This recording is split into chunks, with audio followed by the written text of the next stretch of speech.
Hey, just a couple quick thoughts here for you with regards to the iPhone mini, the 12 mini, the phone that, long story short, I've actually decided to use as the daily driver. Coming from the Pro Max, which I decided yesterday that was gonna be my daily driver, and then today I changed my mind because there's just something special about the mini. It's so small and perfect in your hands and feels so good.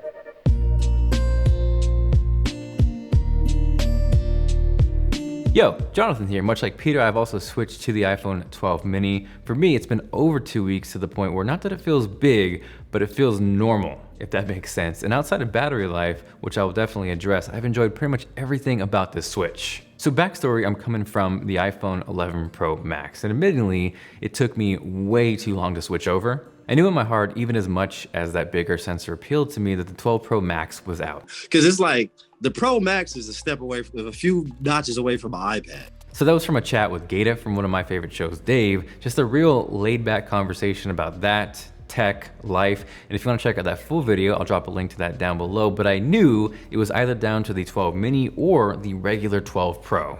Ultimately, I knew I wanted a smaller phone, something more compact and lightweight than the 11 Pro Max, and the 12 Pro checked that box.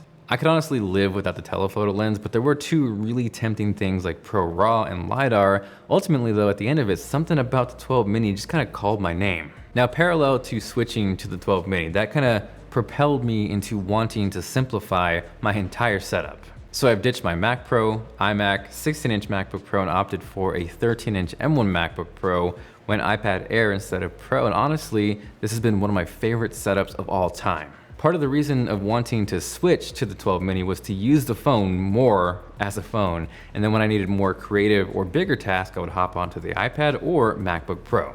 This video that you're watching right now was edited on that 13-inch M1 MacBook Pro, so if you want to see a video on that switch and that setup, drop a like down below. But kind of reverting back to the 12 mini, even though the intent was to use it more as a phone only, for the size, it packs a ton of punch. I much prefer the ultra-wide angle lens over telephoto, so having that on the 12 mini with the inclusion of night mode is actually an upgrade over the 11 Pro Max for me, as weird as that sounds. Yes, it is a smaller phone, but I think the magic here is that it's essentially the size of an iPhone 8 with much more screen real estate, and it's actually the most pixel dense out of the 12 lineup. On top of that, you get the OLED panel with the same peak brightness as its bigger brothers, and as much as I enjoy watching and consuming HDR content, I've thoroughly enjoyed shooting it as well. Now, if you want a breakdown of why I think Dolby Vision is a big deal, definitely check out my 12 Pro review. But as far as a single piece of content, something that I made where I could show you as opposed to just tell you this was it. I've been pushing daisies ever since I was 18. Everybody wants us dead or alive. The f***ing kids I know, right? They're calling us crazy. Hollywood's burning, baby. Everyone's busy picking a side, while all the kids I know, right this time. That was shot in Dolby Vision on the iPhone 12 mini. I'll drop a link to that full HDR video down below, but within that, there's actually a direct download where you can view that in its native Dolby Vision format. The comments within that video kind of spoke for themselves, where people really truly hadn't ever seen Dolby Vision or HDR, but once you do, it's a different ballgame. That right there is really a lot of the magic for me. I can shoot something like that on a phone this small. Speaking of Dolby Vision, this 55-inch beauty behind me is part of Vizio's brand new M series lineup, and big thanks to them for not only sponsoring today's video, but keeping things warm and toasty. So the more and more I shoot in Dolby Vision and HDR, the more and more I want to watch everything in that format. The problem is though, normally you gotta drop a ton of cash to get a good panel to take advantage of that, whereas with this, it is hands down one of the brightest panels I've come across for the price. On top of Dolby Vision, HDR10, HDR10 Plus, it of course is also 4K, so it is the perfect amount of crisp.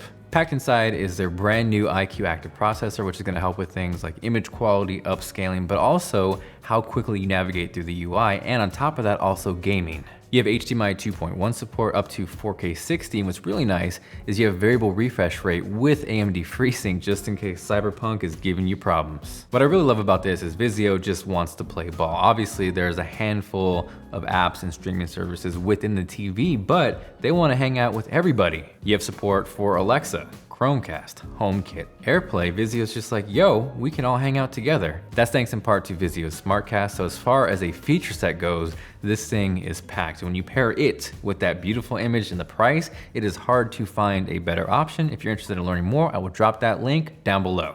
So diving back into the 12 mini, there was something about it that just felt new and fresh. I'd been driving sedans and cars and SUVs here and there my whole life. It wasn't until I started driving a pickup truck that driving, it felt like it became fun again. The same mundane things I've been doing all day, the same vehicles, the same roads, the same stoplights and turns and intersections that I've been going through my whole life were just a little more fresh. They were new. There was something different to it when I was going through those roads and turns with a truck. And ever since then, I've enjoyed the process of driving more so. The same thing has kind of happened with the iPhone mini. I've been so used to using a large screen phone for so many years now, having a giant phone in my back pocket, and it just became what I was used to. I forgot entirely what it was like to have something that wasn't a giant phone. So when you pick up the mini and you put your information on it and you start using it and you see your photos and how kind of cute and small it is, you start to get back to like enjoying using the phone again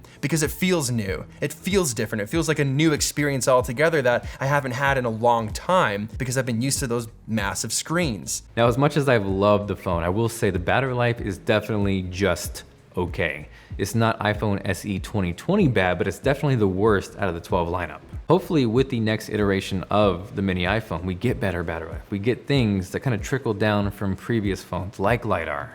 If those features are really important to you, the 12 mini might not be the phone for you, but if they're less important and you're more interested in a smaller form factor with most of the flagship features, the 12 mini has been a really refreshing experience. That's the reason I decided to go back to the mini, because it's kind of fun again for me. It's interesting to use a device that's seemingly in the opposite direction of everything I've been doing for the last however many years. And the wallet fits on the back perfectly. It's just such a great size. More and more going into the future, I'm just trying to pare down everything that I have on me. I'm trying to carry less, just have less around me, and also use my phone less. I watch a lot of videos on it and YouTube videos, obviously, and TV shows and Netflix and stuff like that. I'm also on my phone a lot, social media, obviously, posting photos on Instagram all the time. It's a little bit of a problem. Admittedly, like my screen time is more than I'd like to admit. So I'm thinking the mini might also act as a means to reduce that screen time and keep me off the phone.